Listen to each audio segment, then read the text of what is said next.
धनपुर नामक गांव में लीला और सुरेश नाम के दो पति पत्नी रहते हैं। वो उनका मिडिल क्लास परिवार था। उस गांव में एक गली में इडली की गाड़ी चलाते हुए वो लोग जिंदगी जी रहे थे। हर रोज मिलने वाले थोड़े पैसों से वो पति पत्नी दोनों बड़े खुशी से जी रहे थे। पर सुरेश चला रहे इडली की गाड़ी के पास यादయ్య बोलकर एक बड़ा आदमी एक बड़ा होटल लगाता है। तब से सुरेश को वो बहुत सताता था। एक दिन यादయ్య सुरेश की गाड़ी के पास आकर, ये देख सुरेश, तू यहाँ तेरी इडली की गाड़ी निकाल ले। मैं यहाँ पर होटल बनाया हूँ ना, मेरे हिसाब से कस्टमर सभी मेरे होटल में आने को होना। पर तू ऐसे 10 रुपए में इडली बेचे तो कैसे? मेरे होटल में 20 रुपए इडली है। जल्दी से तू यहाँ से चला जा सुरेश, ऐसे कहता है। सुरेश की पत्नी लीला, यादయ్య जी, आप बहुत बड़े आदमी हो। ऊपर से आपने अभी अभी यहाँ पर होटल लगाए हो। हम तो कब से यहाँ पर बेच रहे हैं। आपके होटल से हमारी गाड़ी की कोई बराबरी नहीं है जी, ऐसा कहती है। वो बातें सुनकर यादయ్య, ये क्या रे सुरेश, तेरे में दम नहीं है क्या? बाजू में पत्नी से बात करवा रहा है, तेरे से उतना भी नहीं होता क्या बात करना? ऐसा कहता है। सुरेश, वैसा नहीं है जी, आप थोड़ा अपना दिल बड़ा कर लो। हम लोग ये इडली बेचकर ही जी रहे हैं ना। आप तो बहुत सारे वैरायटी बेचते हो ना। मुझे ज्यादा बात करना नहीं आता जी, सिर्फ काम करना आता है, करके बोलता है। वो बात सुनकर यादయ్య, शर्म नहीं आ रही है क्या तुझे ऐसी बात करने के लिए? 2 दिन में ईमानदारी से यहाँ से गाड़ी खाली करके चला जा, नहीं तो इसका परिणाम बहुत ही बेकार होगा, करके वार्निंग देकर यादయ్య वहाँ से चला गया। शाम को सुरेश और लीला उनके घर में बैठकर दुखी होकर सोच रहे थे। लीला अपने पति सुरेश से, क्यों जी आप इतने डल हो? अभी क्या हुआ है जी? उसने खाली कर बोला तो अपन खाली कर देना क्या? ऐसा कहती है। सुरेश, वो नहीं लीला, यादయ్య पैसे वाला ही नहीं, बहुत बुरा आदमी भी है। कुछ कम ज्यादा हुआ तो अपनी जिंदगी बहुत छोटी है, कहकर लीला को समझाने की कोशिश करता है। इससे लीला, ठीक है जी, पक्का अपने को कोई न कोई उपाय मिलेगा। उस यादయ్య को थोड़ा सा समय दो करके बोलते हैं, करके पति को समझाती है।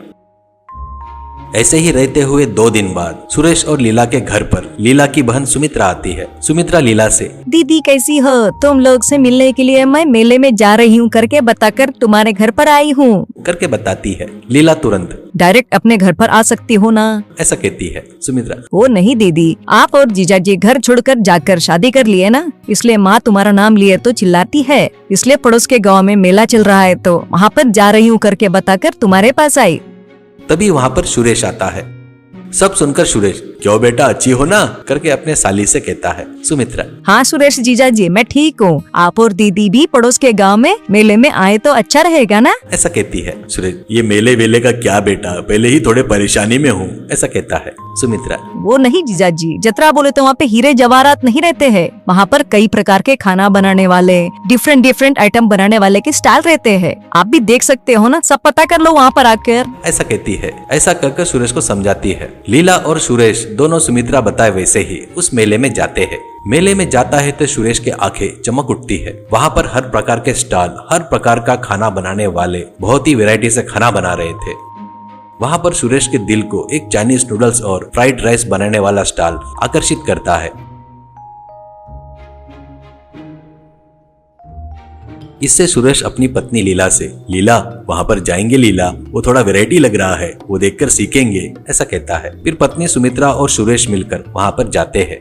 वहाँ सुरेश बहुत देर खड़े होकर देखता है। वहाँ पर बन रहे नूडल्स, मंचूरियन, फ्राइड राइस, ये सब सुरेश को नया लगता है। और सुरेश उस बावर्ची से, अरे सुनो, ये कैसे बनाते हैं, मुझे थोड़ा सिखाओगे क्या, ऐसा कहता है। तो बावर्ची, क्या भैया, ये कोई बड़ी बात नहीं है। अब ये देखो, इसके पैकेट मिलते हैं, इसे नूडल्स कहते हैं। इसे लेकर उबाल कर, इसे ऐसे करके डालकर नूडल्स बनाने की पूरी प्रोसीजर बताता है।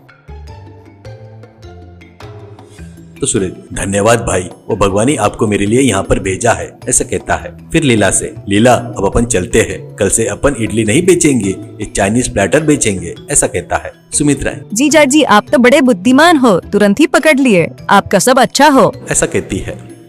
सोचे वैसे ही सुरेश और लीला अपने गाड़ी पर चाइनीज प्लेटर 100 रुपए में कहकर लिखते हैं। उस प्लेटर में मंचूरियन, नूडल्स, मोमोज और फ्राइड राइस भी था।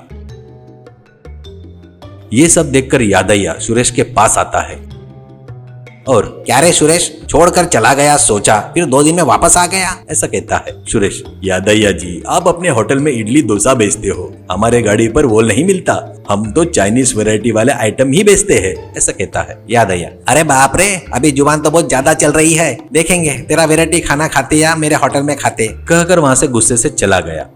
बहुत सारे लोग जमा हो जाते हैं। कोई भी वो प्लेटर खाने की हिम्मत नहीं करता। शाम हो जाती है, लीला मायूस हो जाती है। तब लीला अपने पति सुरेश से क्यों जी, एक व्यक्ति भी आकर टेस्ट नहीं कर रहे हैं, अब कैसे? ऐसा कहती है। सुरेश, चिंता मत कर लीला, नए आइटम पर लोग एक साथ भरोसा नहीं करते, नहीं खाते। उसका टेस्ट पता चला तो फिर आएंगे। ऐसा कहते हुए सभी आइटम फ्री है भाई, टेस्ट करो, पसंद आए तो खाओ करके जोर से चिल्लाता है। वो बात सुनकर सभी लोग वहाँ पर जमा हो जाते हैं। सभी लोग बढ़िया टेस्ट करते हैं। जो भी टेस्ट कर रहा था वो सुरेश भैया बढ़िया, एक और चाइनीज प्लेटर दो, ऐसा कहता है। एक बुजुर्ग, बेटा सुरेश मुझे भी एक दो, ऐसा कहता है। वैसे औरतें भी मर्द भी सुरेश बना रहा सो चाइनीज प्लेटर खाकर बहुत खुश हो रहे थे। इससे सुरेश की जिंदगी बदल जाती है। चाइनीज प्लेटर 100 रुपीज करके उस गांव भर में सुरेश फेमस हो जाता है।